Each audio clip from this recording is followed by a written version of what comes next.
So, opening week of the 2022 Overwatch League season was something, huh? For any hardcore fan out there, to say that what we got is interesting would be an understatement. It was a good time through and through. I don't know how you guys feel, but I thought it was pretty great. And that gets me into a classic video here on the channel that I do every single year, and that is discuss things that I noticed about opening week. Usually how these types of videos tend to go are me just rambling for a while about different sorts of genres and topics and whatnot, like meta, as well as players and teams, and the broadcast even, and make sure to let me know some of your own things that you noticed down in the comments below that I maybe didn't mention so we can keep the discussion going. Oh, and one other thing before starting, apologies in advance about my voice kind of being all over the place and not really sounding completely normal. I've been going through some throat issues recently. I came down with COVID a little while ago, and for some reason it's gone to the one thing that really matters for me here on YouTube, that being my voice, but I'm going to try my best to truck on through it. I suppose a pretty fitting way to start is how the games felt to watch, considering that we're watching pro play on a brand new game.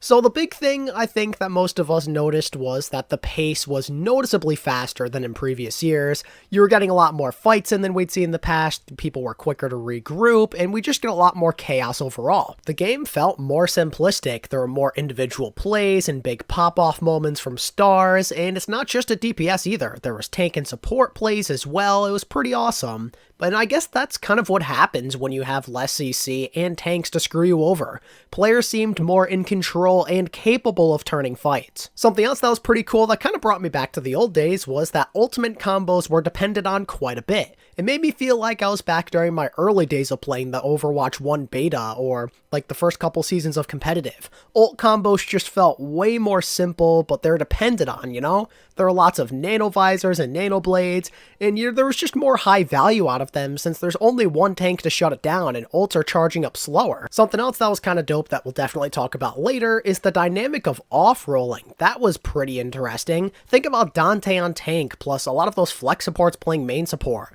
Dante in particular, on the Doomfist, he looked pretty good out there. Not perfect by any stretch, but his impact definitely was felt. In terms of flex supports, a lot of them did a fine job playing main support for the first time in their Overwatch League careers. Lastro, I thought he was pretty reliable on Lucio, and even Violet had his moments. Again, nothing amazing, but not bad either. In my honest opinion, Overwatch 2 at this level kind of had the perfect balance of interesting different things going on, but with that same sense of familiarity that allowed for us to fall in love with the game professionally to begin with. So honestly, this part of the video, I'm going to give it 2 thumbs up. I thought that Overwatch 2 was really fun to watch. Speaking of interesting things, let's talk about the meta, as that saw a good bit of variation, which is awesome by the way. I think that definitely makes the game more enjoyable when you're not just seeing the same stagnant comps. There was a very interesting dynamic on how a lot of these teams were approaching the game differently. It gives a lot of these teams their own unique identity. Some teams preferred to play around a Winston, while others preferred having their tank play Doomfist. Even some Rush got playtime, especially from the London Spitfire. We saw Sigma with double flex support as well.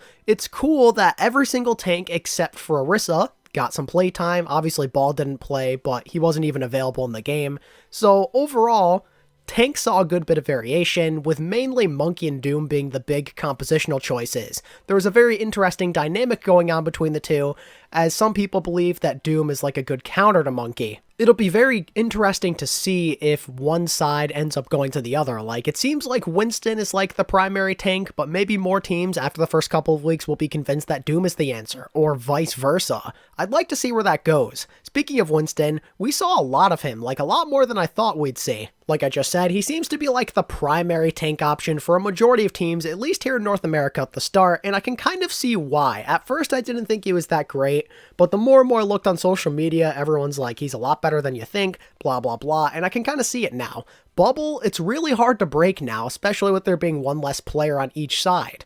There's a lot of good burst damage that comes from Winston. He's got good survivability, especially now that he's the only tank to focus on in terms of heals, and there's less CC to slow him down. But then you have some teams who think that Doom is very strong, and to be completely fair, he looks pretty darn good out there. He's great at getting to the back line and getting picks. He might be a tank now, but he still can combo squishy targets pretty easily. Look at Hawk in that Florida game. He absolutely dominated Surmajed and took him out of the game in the second half of that series. Heavy Dive seems to be the tank meta right now. We're not really seeing a lot of D.Va, but I mean, she can be decent at times, but it seems like Winston and Doom are the way to go in that regard. You could see some Zarya as well from time to time. It seems like she can be good depending on the situation, but just having that verticality and movement of Doom and Winston seems pretty strong right now. One other thing on the topic of tanks, it's pretty cool to see off tanks and or main tanks play heroes they usually wouldn't and still look good. A big example I could really think of is Kaluj, as he looked fantastic on Winston. Okay, maybe not fantastic, but pretty good for someone who is an off-tank player. And then again, you have Hawk, who had good performances on Doomfist. Tank players are evolving, ladies and gentlemen. Their value is just continuing to skyrocket, and I love it. I'm glad that tank players are rising up to the challenge like this. It makes for very entertaining Overwatch. Okay, but you kind of get the idea of my thoughts on tanks, so how about the supports? The big thing to take away is there's lots of alexyOWL right now, and you won't hear me complain, that's pretty darn pog. And I mean, there's good reason why they're so relevant again. I mean, you could really feel the power of Ana with her cooldowns right now. The absurd amount of big bionades and huge sleeps that we saw were just through the roof. Less tanks and barriers and whatnot to eat her cooldowns are leading to a lot more clutch moments. People like Iris, now formerly Iris I guess you could say, Shu, and Ultraviolet in particular, I thought they all absolutely popped off during the week. As an Ana player and someone who thinks that Ana is just one of the most fun heroes to watch at the support position, this gets 2 thumbs up. But also, Lucio is pretty fun too, another character that a lot of people seem to like, and he's also kind of powerful, as his survivability is crazy right now, and there's been a lot of big moments from high-level Lucio players so far. Huge beats, big peel, it's been a pleasure to watch. But despite Lucio and Ana clearly being the best support comp to run, some teams did try BAP, and Zen, and Brig, and even Moira, and there was some mild success with pretty much all of them, which is great. It shows that pretty much every support in the game can be viable at certain points, but as of right now, Ana Lucio is clearly the best. Overall, support seems like it's in a pretty decent place, and something that I love is the fact that they still seem pretty powerful despite a lot of the initial complaints coming out of the beta. Yeah, supports did kind of get done dirty in the sense that they don't feel nearly as new and exciting as the other roles, but they still are very impactful, and these pros showed us that. But of course, it's not exactly easy to have interest in support when DPS is so darn fun right now. I mean, look at the meta, look at what we got during the week. Soldier and Genji was like the #1 ran DPS combo. In what world are we living in? What year is this? They were both making huge plays consistently. They were the primary DPS, and that's something we have not seen in this game, or I guess I should say franchise, since it's a completely different game now,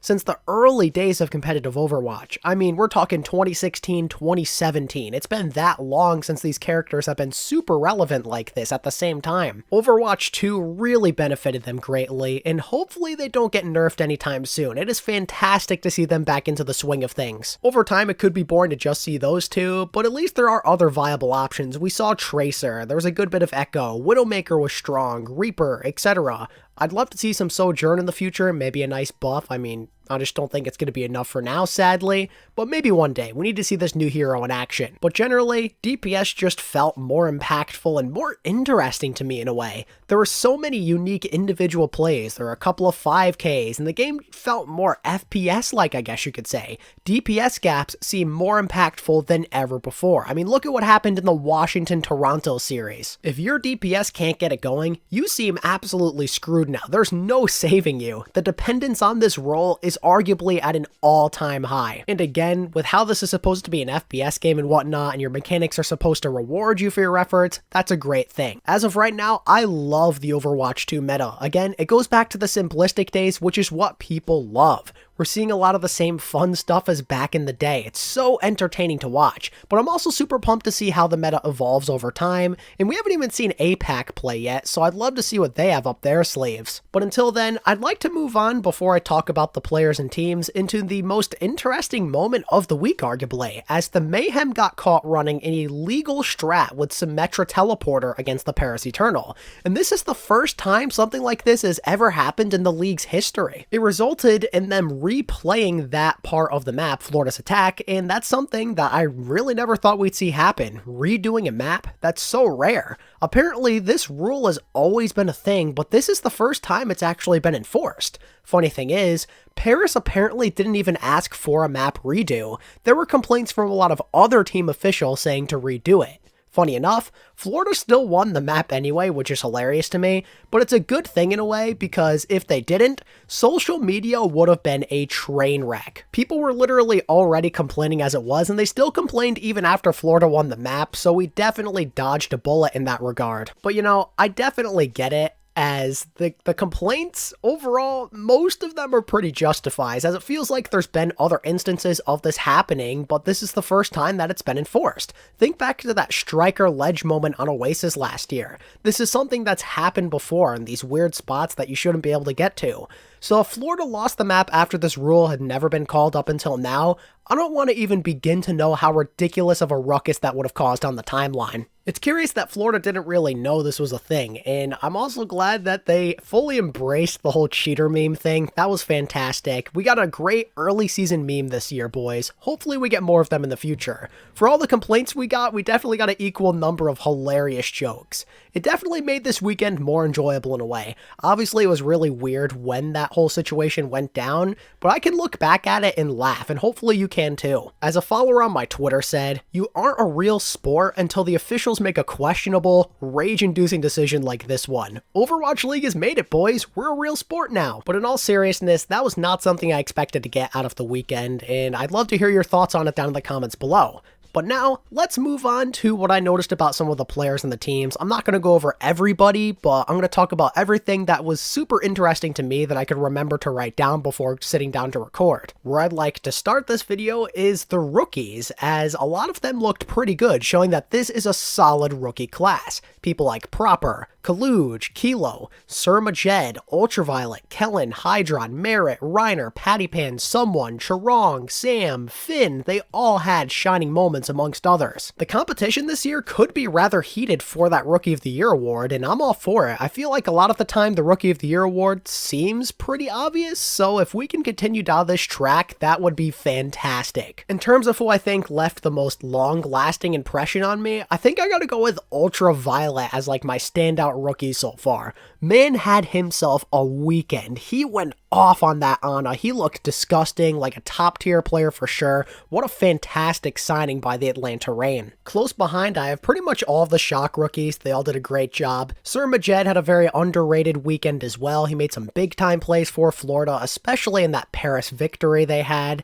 And finally, I'll go with Reiner as my other major standout rookie, as despite being a rookie tank player on a team full of veterans looking to win a title this year, the man looked very composed out there, like a true veteran presence himself. I was very impressed. Okay, so you get the idea about rookies, so how about we move on to some other individual players and specific teams. And I want to start off actually with the San Francisco Shock, as they were a big point of interest coming into this week with a new roster and all.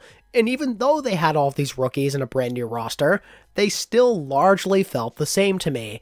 They didn't play anybody amazing, don't get me wrong, but they still did remind me of the Shock of old, still as disciplined, organized, and decisive as ever, and it goes to show you just how valuable Krusty's leadership and coaching truly is. I thought that Finn, he made some huge impactful plays on Ana, definitely one of the better flex supports of the weekend. Then you have Kaluj, who showed reliability on tank. I mean, I can't get over how solid his Winston looked, despite primarily being an off-tank player in his career up until this point. Then you have Sam, Proper, and Kilo, who are all pretty explosive playmakers. None of them were like off the charts ridiculous, but they all made nice contributions, which you love to see. Then you have Violet, who might have been the biggest question mark of all, and honestly, he was okay on that main support and Lucio role. Not amazing, but not horrible either. The big problem, I think, was that he was clearly getting outpaced a lot of the time for beat by other people, simply with more experience on the hero, but he did do little things to kind of help make up for it. Little things like peeling for Finn were definitely on point. The cool thing is Violet technically only has nowhere to go but up as the season progresses, but it's going to be very telling when the Shock play some tougher opponents on if he ends up holding them back or not. Obviously, if he's going up against somebody like Funny Astro and whatnot,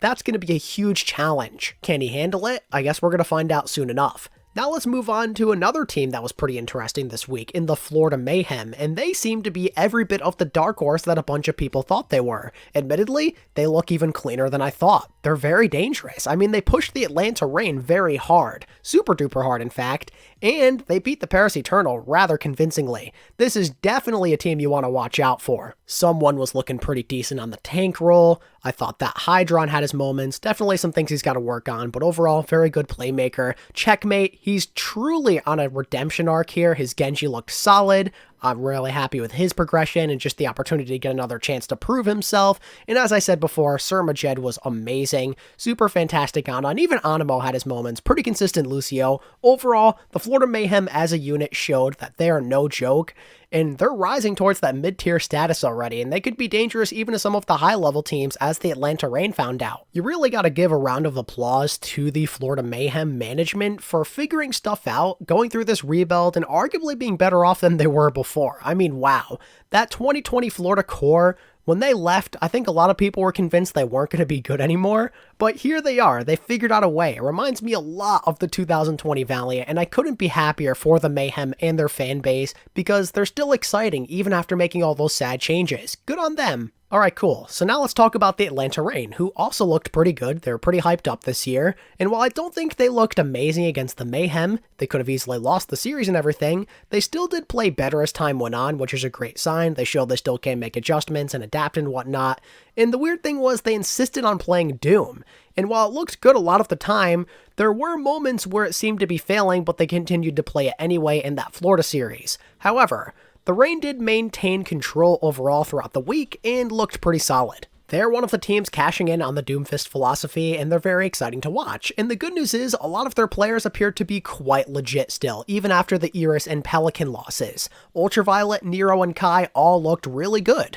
Ultraviolet, like I was saying before, looks like one of the best Donas early on, but then you have Nero, who looked pretty comfortable out there on the Genji. He even had a sick 5k, which was pretty awesome, and despite having to fill in the shoes of Pelican, he's doing just fine. No pressure to be found. It makes him and Kai a really great 1-2 punch. And then of course, even though I didn't mention him before, Hawk's Doom was high impact as well. Very good week from the Reign, but I'm hoping to see some more as they play some tougher opponents. On to the next team that's kind of high on my interest list, I guess you could say.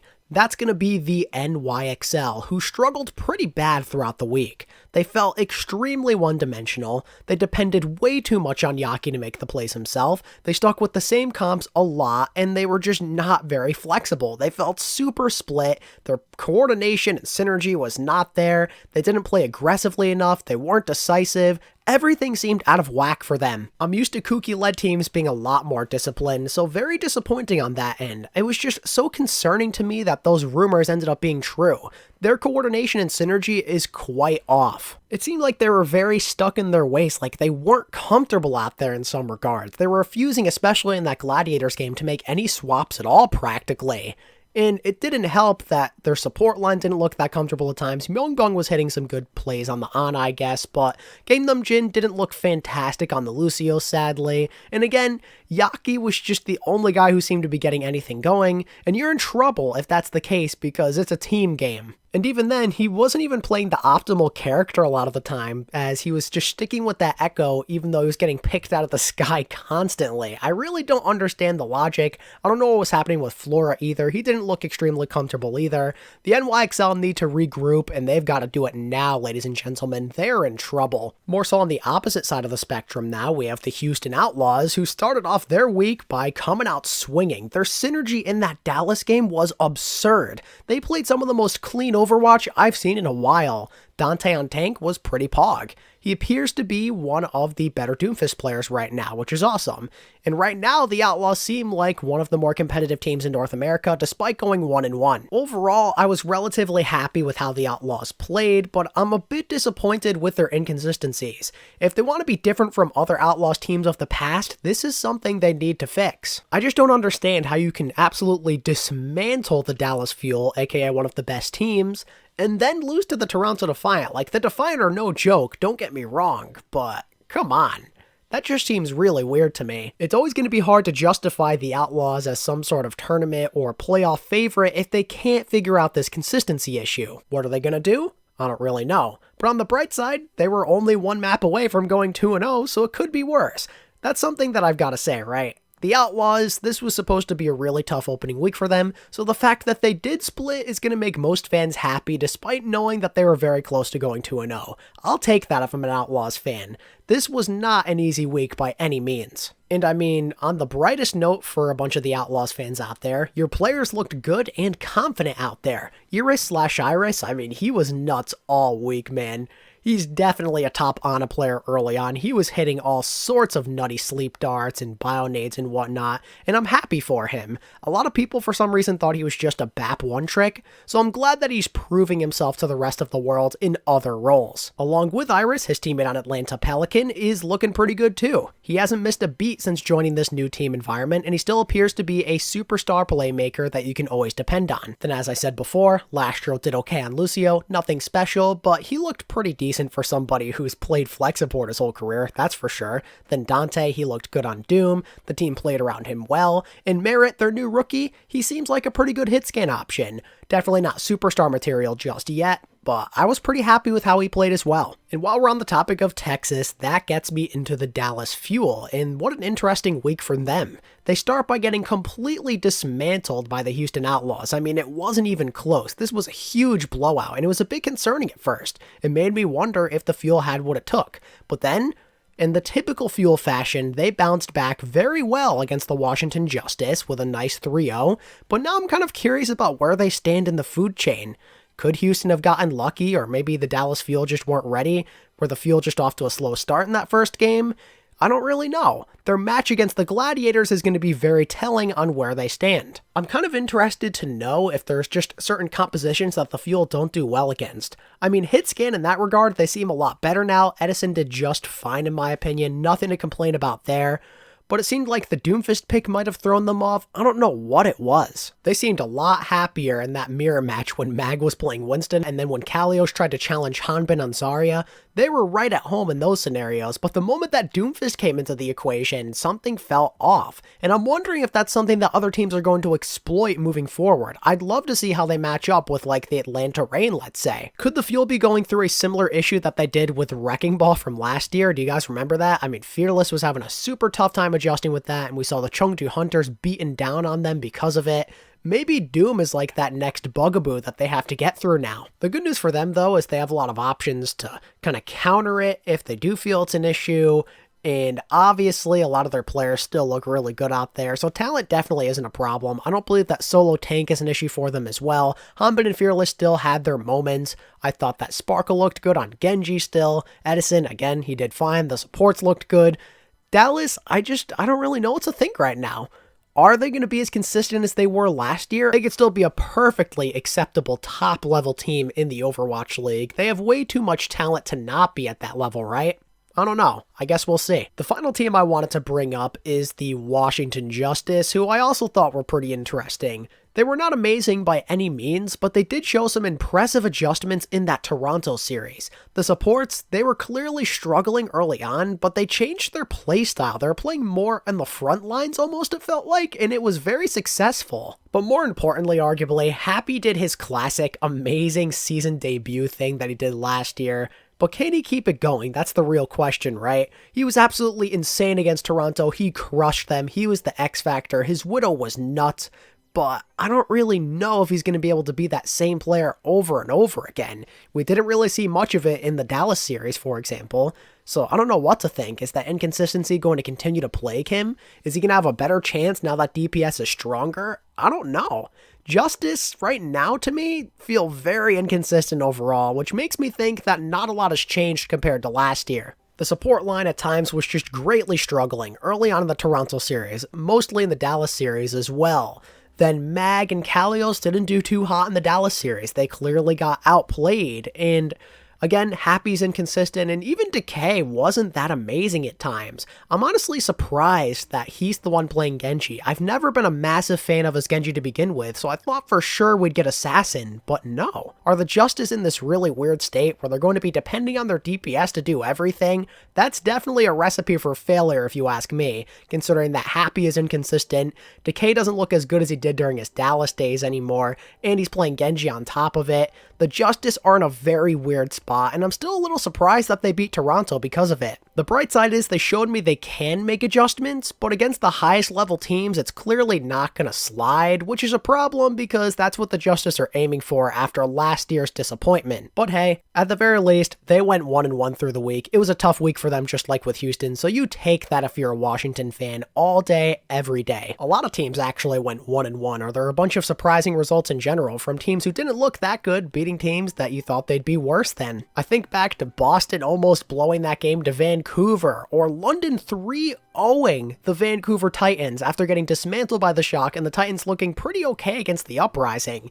There were a lot of wacky results that happened throughout the week, and basically in a way all this week has told me is that I still know absolutely nothing. But you know what? I'm fine with that. I actually prefer it that way. I don't want to know the outcomes of things. I want to be surprised. I want there to be chaos everywhere. I want to be wrong for that matter. It just makes the league a more enjoyable experience. That's part of what made the Overwatch 1 experience for me back in the day so fun. When I was first learning about the esports scene, I was learning. I didn't know anything. That's so great. I love absorbing the information and figuring out how things go as time goes on. And now I'm going through that again with Overwatch 2. It's such an appealing thing to me, and it's making me fall in love with this game and franchise all over again. Fingers crossed that this can continue throughout the entire season. I want all the chaos. Bring it on, APAC. Make things even more confusing. Let's get it. But I mean, on that note, that's basically everything I've got to say in regards to specific teams and players. So now the last thing I wanted to talk about in terms of what I noticed is the stream quality, as that's always a fun conversation to have, right? What could possibly go wrong?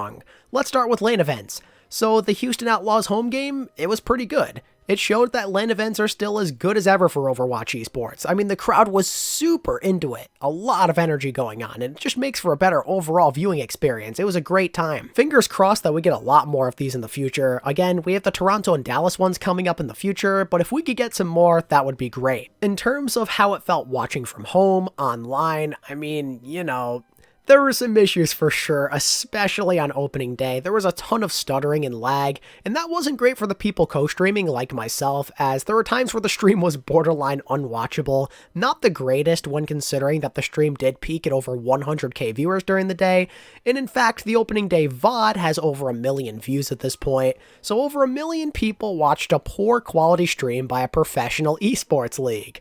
Hopefully things are going to be fine moving forward, as it's not a great look for a professional org like the Overwatch League. Now, to give them some of the benefit of the doubt, I understand that it's not always easy to prepare for these things, and they can happen when you're not expecting them to, or sometimes maybe the traffic is a bit higher than you're ready for. There's all sorts of different things that can go wrong, but the fact that this isn't the first time we've encountered these types of issues just makes it really sad to me. On a brighter note, there were some other things that were pretty fun about the broadcast in general. One thing that I loved personally were the new player card graphics. They were very nice and super informative. It showed you hero specialties and whatnot. I loved that. They did a great job in that regard. Big upgrades all around. Super happy with that. On the audio/commentary side of things, I believe that all of the new casters did a fine job alongside the veterans. I thought that Lemon Kiwi and Leg Day brought a lot of needed energy to the stream when considering that we lost people like Sideshow and Bren. Then you have Necra, who was very informative and well composed. I was very impressed by her. In terms of the veterans, they all did great as well. You can never go wrong with Mr. X and Uber. Jaws always does a great job, and just hearing Avast and ZP as special guests for that Houston-Dallas game was awesome.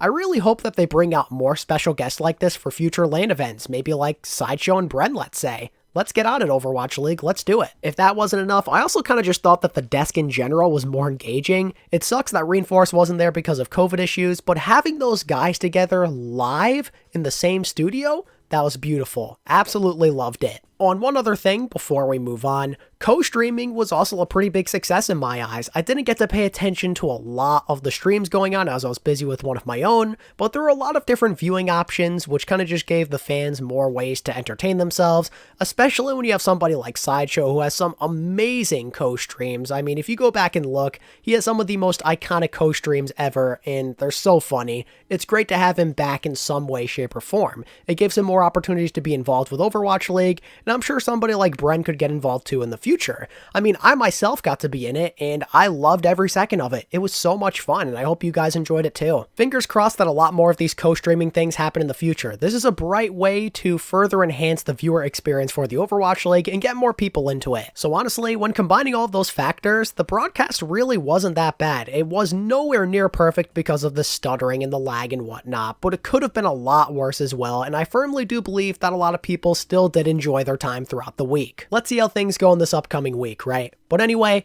that's basically going to wrap up everything that I noticed about Overwatch League Season 5 Week 1. There was a lot that was going on, and I apologize for rambling for so long, especially with this raspy voice of mine, but hey, I had to get this out there. I know a bunch of you guys were looking for it, and I wanted to make it, so here we are. And if you enjoyed it, be sure to hit the like button and subscribe to my channel if you're new, and hit the bell if you want notifications on my videos, and don't forget to leave a comment on something you noticed about Overwatch League Week 1 down in the comments below. And until next time, this is ATP, signing out. Peace.